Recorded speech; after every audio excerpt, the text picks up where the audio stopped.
Hello everyone, अगर आप EPFO, APFC या ईओयू के लिए प्रिपेयर कर रहे हो, so let me share with you the 3 learnings from the previous year papers that will help you in covering the Indian economic component and preparing for this component. Okay, so first of all, focus on building the foundations in the Indian economy topics.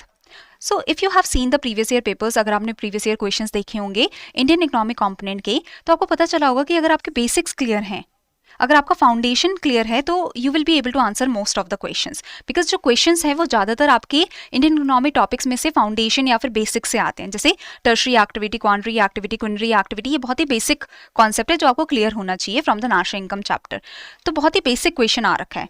Next is monetary policy framework. अगर आपको monetary policy framework का basic भी clear है तो you will be able to answer this question.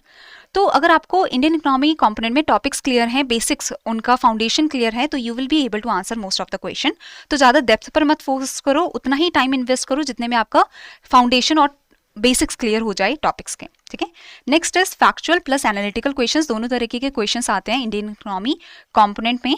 तो facts याद रखने हैं, जैसे global multi dimensional poverty index में कितने डायमेंशंस है, ये कौन रिलीज करता है, national multi dimensional poverty index कौन रिलीज करता है, उसमें कितने डायमेंशंस हैं, such plus analytical questions also come. So depreciation, appreciation, foreign exchange market के कॉन्सेप्ट्स ये क्लियर होने चाहिए।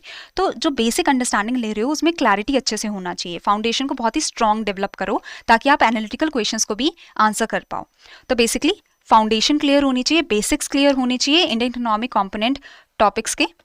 और अगर आपको फाउंडेशन और बेसिक्स काफ़ी अच्छे से क्लियर हैं तो आप एनालिटिकल क्वेश्चंस भी अच्छे से आंसर कर पाओगे। तो फैक्ट्स प्लस एनालिटिकल क्वेश्चंस, दोनों तरीके के क्वेश्चंस आते हैं and you have to focus on concept clarity also. Next is जो इंडियन इकोनॉमिक कंपोनेंट है, कभी उसमें से ज़्यादा क्वेश्चन आते हैं, कभी कम क्वेश्चन आते हैं। ठीक है, तो इसलिए इंडियन इकोनॉमिक कंपोनेंट में remember that you can not leave this component, but इसमें सिर्फ टॉपिक्स पे उतना ही फोकस करो जितने में आपका कॉन्सेप्ट क्लैरिटी मिल रहा है, जितने में बेसिक्स क्लियर हो रहा है। ज़्यादा भी टाइम मत इन्वेस्ट करना इस कंपोनेंट में। एक बेसिक क्लैरिटी और एक बेसिक फाउंडेशन डेवलप कर लो टॉपिक्स की, that's it. So this is the idea. Now these are the 3 learnings that I hope has helped you.